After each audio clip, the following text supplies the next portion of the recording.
So Anakapalli BJP MP అభ్యర్థి CM Ramesh. So ఇతని మీద కొంతమంది వ్యక్తులు దాడి చేశారంటూ ఒక వార్త అయితే వెలుగులోకి రావడం జరిగింది.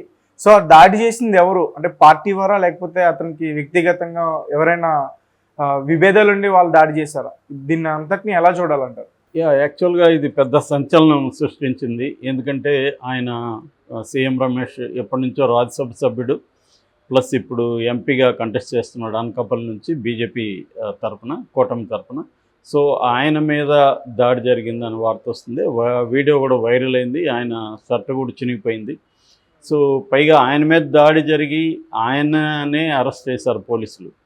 సో దేవరపల్లి పోలీస్ స్టేషన్లో ఇది జరిగింది. యాక్చువల్గా దీని బ్యాక్గ్రౌండ్ చూస్తే ఎందుకు అసలు దాడి జరిగింది అనేది చూసినప్పుడు అక్కడ వైసీపీ తరఫున బూడి ముత్యాల నాయుడు పోటీ చేస్తున్నాడు. వాళ్ళ అబ్బాయి బూడి రవి ఆయనకి యాంటీగా ప్రకటనలు కూడా ఇస్తున్నాడు, మా నాన్నను ఓడించండి. ఇది సీఎం రమేషే చేయించాడు, నా కొడుకుదని నన్ను యాంటీగా మార్చి సీఎం రమేష్ డబ్బులు ఇచ్చి ఇలాగా చేయిస్తున్నాడు అనేది బూడి ముత్యాల నాయుడు ఆరోపిస్తున్నాడు. సో ఇది ఎప్పటి నుంచో జరుగుతుంది. అంటే బూడి ముత్యాల నాయుడు ఫ్యామిలీలోనే కొంతమంది సీఎం రమేష్ వైపు ఉన్నారు. వాళ్ళ బూడి ముత్యాల నాయుడు మొదటి భార్య తమ్ముడు వీళ్ళందరూ కూడా ఇటువైపు ఉన్నారనమాట. సో ఒక రకంగా ఏంటంటే బూడి ముత్యాల నాయుడికి తన కుటుంబంలో చిచ్చు పెట్టాడు ఇతను వచ్చి ఎలక్షన్ల పేరుతో. డబ్బులు ఇతని దగ్గర బ్రహ్మాండంగా డబ్బులు ఉన్నాయి. ఇతను రకరకాల స్కాములు చేసి బీజేపీలో ఉండడం వల్ల సేవ్ అయ్యాడు, దానికోసం బీజేపీలోకి వెళ్ళాడు. సో ఆ డబ్బులు తీసుకొచ్చి ఇక్కడ విపరీతంగా వెజ్జల్లి నా కుటుంబంలో కూడా చిచ్చు పెట్టాడనేది అతను ఆరోపిస్తున్నాడు. సో ఈ కాంటెక్స్ట్లో మొన్న ఏం జరిగిందంటే అగ్రికల్చరల్ డ్రోన్స్ ఉంటాయి కదా, అగ్రికల్చరల్ డ్రోన్స్ ద్వారా బీజేపీ జెండాలు ఎగరవేయడం మొదలుపెట్టారు. అనేక గ్రామాల్లో బయటికి వెళ్ళి జెండాలు ఎగరేస్తున్నారు. సో అది బూడి ముత్యాల నాయుడు విలేజ్ తావూరు అనుకుంటా, ఆ విలేజ్లో కూడా ఎగరేశారు. అది వాళ్ళ ఇంటి మీద కూడా వచ్చాయి. సో దాంతో వాళ్ళు ఆగ్రహం వ్యక్తం చేశారు. ఎవర్రా మా పర్మిషన్ లేకుండా మా ఇండ్ల మీద అంతా మీరు ఎట్లా చేస్తారనేది బూడి ముత్యాల నాయుడు గొడవ వేసుకున్నాడు. సో వాళ్ళ భార్య అంటే మొదటి భార్య వాళ్ళ తమ్ముడు వాళ్ళ ఇంటి మీదకి వెళ్ళి వాళ్ళని కొట్టినట్టుగా తెలుస్తుంది. సో తర్వాత గంగాధర్ అని ఒక బీజేపీ లోకల్ నాయకుడిని కూడా బూడి ముత్యాల నాయుడు వర్గం పోయి కొట్టింది. సో దీనికి వీళ్ళని సేవ్ చేయడం కోసం అన్నట్టుగా తను వెళ్ళాడు అక్కడికి సీఎం రమేష్ తన బ్యాచ్ని తీసుకొని. సో ఆ రెండు వర్గాల మీద గొడవలు స్టార్ట్ అయినాయి. అసలు మీకు పర్మిషన్ ఉందా, పోలీస్ పర్మిషన్ లేకుండా మీరు ఎలాగ డ్రోన్స్ వాడుతున్నారు సో అనేది వీళ్ళు అడిగారు. సో ఇలాగా గొడవలయ్యి అది దేవరపల్లి పోలీస్ స్టేషన్లో ధర్నా చేయడానికి ఇతను వెళ్ళి కూర్చున్నాడు అక్కడ సీఎం రమేష్. అక్కడ పోలీసులు ఏం చేశారంటే ఇతని మీదే కేసులు పెట్టి ఇతన్ని అరెస్ట్ చేసి తర్వాత వదిలినట్టు ఉన్నారు. సో మామూలుగా అరెస్ట్ అంటే ఏంటంటే లోపలికి తీసుకొని వాళ్ళ దగ్గర బైండెడ్ ఇది తీసుకుంటారు అనమాట. మేము ఇంకా చెయ్యను అన్నట్టుగా ఒక సంతకం తీసుకొని గొడవలు చేయమని వదిలేస్తుంటారు. సో అలాగా ఆయన కూడా వదిలిపెట్టినట్టుగా తెలుస్తుంది అనమాట. బైండ్ ఓవర్ అంటారు దాన్ని. సో అట్లా బైండ్ ఓవర్ తీసుకొని వదిలినారని చెప్తున్నారు. సో ఏమైనా అక్కడ అనకాపల్లిలో ఏంటంటే సీఎం రమేష్ కొంచెం హంగామా అయితే ముందు నుంచి కూడా డే 1 నుంచి కూడా చేస్తున్నాడు. ఎందుకంటే సీఎం రమేష్ ఖచ్చితంగా ఈసారి గెలవాలి, గెలిస్తే సెంట్రల్లో తనకి మంత్రి పదవి వచ్చే అవకాశం ఉందనేది కూడా అతను ఫీల్ అవుతున్నట్టున్నారు. అందుకని ఒక రకంగా సీఎం రమేష్కి పురంధేశ్వరికి కూడా తెలియని ఒక కాంపిటీషన్ ఉంది. అంటే ఆంధ్రప్రదేశ్ నుంచి ఒకరికే మంత్రి ఇచ్చే అవకాశం ఉంది. సో ఎవరు గెలవాలి, ఇద్దరు గెలిస్తే ఆమెకు పోయే అవకాశం కూడా ఉంటుంది. ఎందుకంటే మహిళా కోటా కాబట్టి మహిళా కోటాలో ఆమెకి వెళ్ళే అవకాశం కూడా ఉంది. సో అందుకని అక్కడ బీజేపీలో కూడా కొమ్ములాట్లు ఉన్నాయని చెప్తున్నారు. అంటే రమేష్ ఓడిపోవాలని ఆమె కోరుకోవడం, ఆమె ఓడిపోవాలని ఈయన కోరుకోవడం, ఇలాంటివి జరుగుతున్నాయనేది కూడా ఉంది. ఏదేమైనా రమేష్ ఏంటంటే తాను గెలిస్తే ఏదో ఒక మంత్రి పదవి కాకపోయినా ఇంకేదన్నా పదవులు కూడా సంపాదించుకోవచ్చు.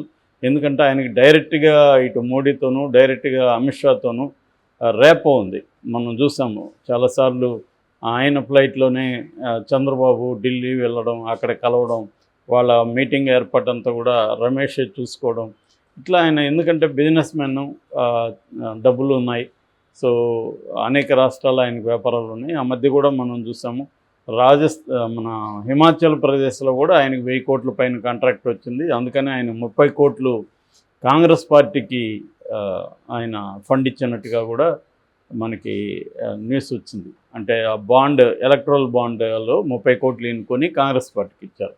అప్పుడు అందరూ కూడా అసలు ఈయన చంద్రబాబు మనిషి, బీజేపీలో ఉన్నాడు, కాంగ్రెస్కి ఎందుకు ఇచ్చాడు, ఇటు తెలుగుదేశంకి ఇలా ఇతను బీజేపీకి ఇలా ఎలక్ట్రల్ బాండ్స్ ఇవ్వలేదు, మరి కాంగ్రెస్కి ఎందుకు ఇచ్చాడు అనేది అప్పట్లో అందరూ ఆరాధిస్తే ఫైనల్గా తెలిసింది ఏంటంటే ఈయనకి ఆ రాష్ట్రంలో ఒక 1000 కోట్ల పైన కాంట్రాక్ట్ వచ్చింది. దానికోసమే ఈయన 30 కోట్లు అక్కడ కాంగ్రెస్ ప్రభుత్వానికి ఇచ్చాడు అనేది తెలుసు. మామూలు ఇది బిజినెస్లు చేసుకునేటప్పుడు ప్రతి బిజినెస్ కుటుంబం కూడా, కంపెనీ కూడా ఆ రాష్ట్రంలో ఉండే పొలిటికల్ పార్టీకి, అధికారంలో ఉండే పొలిటికల్ పార్టీలకి ఫండ్ ఇవ్వడం అనేది వెరీ వెరీ కామన్. సో అలాగా ఈయన ఇచ్చాడు. దాని తర్వాత ఇక్కడ హీరో వేణు కూడా ఈయన మీద కంప్లైంట్ చేశాడు. దాదాపు 450 కోట్ల వరకు తమను మోసం చేశారని హీరో వేణు, ఇంకొక ఆయన ఇద్దరు వెళ్ళి పోలీస్ స్టేషన్లో ఫోర్జరీ కేసు కూడా ఈయన మీద ఉంది. 2 months అవుతుంది సార్. 2 months అవుతుంది, మనం ఆల్రెడీ చెప్పుకున్నాం దాన్ని. సో అలాగే ఏంటంటే ఈయన సీఎం రమేష్ కొంత వివాదాస్పదమైన వ్యక్తిగానే చెప్పుకోవచ్చు.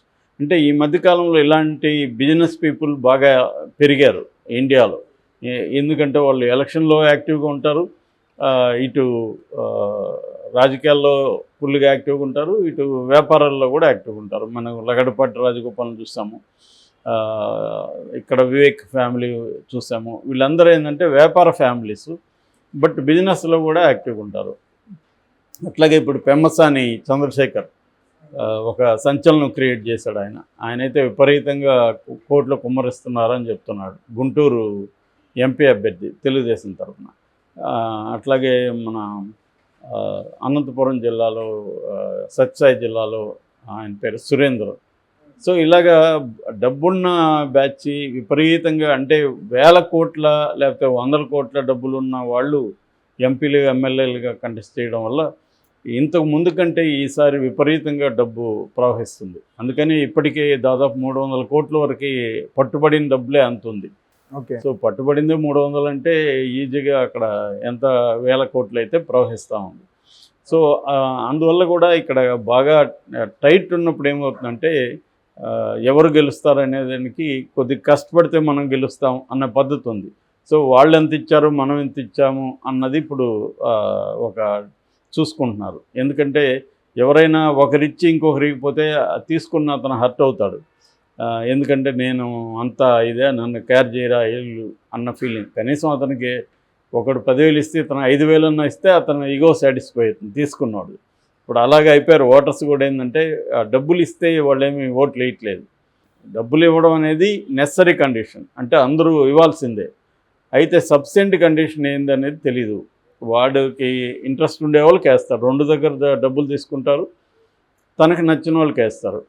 అలా తయారైపోయారు. ఇంతకుముందు అంటే ఒక లాయల్టీ ఉండేది, డబ్బులు ఇస్తే మనం డబ్బులు ఇచ్చిన వాళ్ళకి వేయాలి, మనం తీసుకున్నాం కదా అనే లాయల్టీ ఉండేది. ఒక్కోసారి ఇద్దరు ఇచ్చినప్పుడు 4 ఓట్లు ఉంటే చెరు 2 ఓట్లు వేసిన సందర్భం ఉంది. ఇట్లా ఉండేది, అంటే డబ్బుల పట్ల ఒక లాయల్టీ ఉండేది. ఇవాళ జనంలకు కూడా ఏమి వెళ్ళిందంటే వీడి డబ్బులా ఇస్తున్నాడు, మన దగ్గర సంపాదించిందే కదా, వీళ్ళు అవినీతికి పాల్పడి అక్రమాలు చేసి సంపాదించిందే కదా, కాబట్టి మనం ఎందుకు లాయల్గా ఉండాలి, ఇచ్చిన వాళ్ళ దగ్గర తీసుకుందాం, మనకు నచ్చిన వాళ్ళకి వేద్దాం అన్న ఒక క్లారిటీకి జనం వచ్చేసారు ఇప్పుడు. సో ఇదొక రకంగా మంచిదే, అంటే డబ్బుల వల్లనే పని అవుతుంది అనేది పోయింది. సో వాళ్ళకి వేరే ఫ్యాక్టర్స్ కూడా ఆ వ్యక్తుల మీద పనిచేస్తాయి. అంటే కేవలం ఇప్పుడు 5 ఏళ్ల పరిపాలన అంతా వేస్ట్ అవ్వు కదా డబ్బుల వల్ల పని అయితే. డబ్బులే ఓటును కొనేటైతే ఇంకా 5 ఏళ్ళు పరిపాలన ఎందుకు? సో 5 ఏళ్ళు ఇష్టం వచ్చినట్టు పరిపాలించేసి డబ్బులతో కొనేయచ్చు కదా. కాబట్టి ఏంటంటే అందుకని ఏంటంటే పరిపాలన కూడా వెరీ ఇంపార్టెంట్. సంక్షేమం కావచ్చు, పరిపాలన గవర్నెన్స్ కావచ్చు, అభివృద్ధి కావచ్చు, ఇవన్నీ కూడా ఇంపార్టెంట్ అనేది మనకి ఎప్పుడు వస్తుందంటే వాటి బేరీజ్ వేసుకొని ఓటు వేస్తున్నప్పుడు గవర్నమెంట్లోకి వచ్చిన వాళ్ళు భయపడతారు. లేదంటే వాళ్ళు ఇష్టం వచ్చినట్టు చూసుకొని లాస్ట్లో వీళ్ళకి డబ్బులు పడేస్తే ఓట్లు వేస్తారులే అన్న ఫీలింగ్ కానీ వాళ్ళకి వచ్చిందంటే మాత్రం అది it will be a dangerous thing. యాక్చువల్గా డబ్బులు తీసుకోకుండా వెయ్యాలి, కానీ ఇవాళ బలవంతంగా ఇస్తూ ఉంటారు. తీసుకోకపోతే మళ్ళీ అదొక ఇబ్బంది. ఎందుకంటే వీడు నువ్వు మాకు ఏవి కాబట్టి నువ్వు తీసుకోవట్లేదు అనేది. అందుకని కూడా భయంతో చాలామంది డబ్బులు ఇస్తే తీసుకునేస్తున్నారు. సో ఈ కాంటెక్స్ట్లో డబ్బు బాగా వెదజల్లే వాళ్ళలో సీఎం రమేష్ ఒకడు. అతను కొంత అక్కడ గందరగోళం క్రియేట్ చేయడానికి అతను దూకుడు కూడా ఒక కారణం అని చెప్పచ్చు.